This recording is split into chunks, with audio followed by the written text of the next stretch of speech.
कोई प्रोडक्शन हो रहा है, कोई उत्पाद बन रहा है और अमेरिका उस पर 50% टैरिफ लगा देता है, तो हमारा निर्यात तो कम हो जाए। क्यों? क्योंकि भाई साहब, हम जो किसी वस्तु का उत्पादन अमेरिका में अभी तक हम 1000 रुपये में मान लीजिए एक पेंट को बेच रहे थे, वो 50% टैरिफ बनने के बाद में 1000 पर 50%, भाई 500 रुपये बढ़ गए। अब वो 1500 में बिकेगा अमेरिका में। और वहीं बांग्लादेश, जो अभी बांग्लादेश का मान लिया है 1100 रुपये में अमेरिका में बिक रहा था, तो उसके कंपेयर में हमारा 1000 सस्ता था।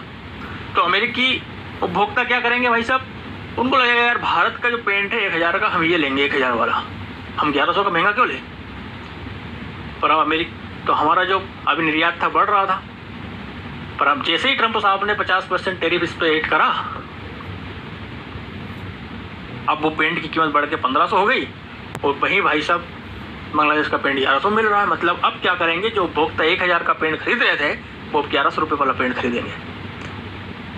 तो इससे क्या होगा, हमारा जो अंतर्राष्ट्रीय स्तर पर निर्यात है वो प्रतिस्पर्धात्मक रूप से कमज़ोर हो जाएगा और हमारे जो निर्यातक हैं वो बाहर निर्यात नहीं कर पाएंगे। मतलब जहाँ तक अमेरिका में हम निर्यात कर रहे थे, लगभग हमारा 85 बिलियन डॉलर का लगभग निर्यात होता था, अब वो निर्यात कम हो जाएगा।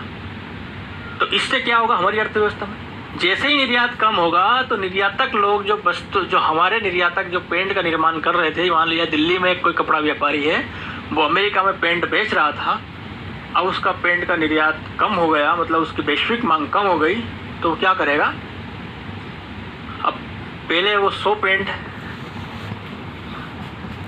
अमेरिका बेच रहा था, और उसकी जैसे ही मांग घटी, अब वो 50 पेंट ही बेच रहा मान लो, तो उसका जो प्रोडक्शन है 50 कम हो गया। अब 50 जैसे ही कम हुआ तो उसका प्रॉफिट कम हो जाएगा, तो वो क्या करेगा, प्रॉफिट कम करने के लिए वो अपने यहाँ से कर्मचारियों को हटा देगा। जैसे ही कर्मचारी को हटाया, लोग बेरोजगारी बढ़ जाएगी।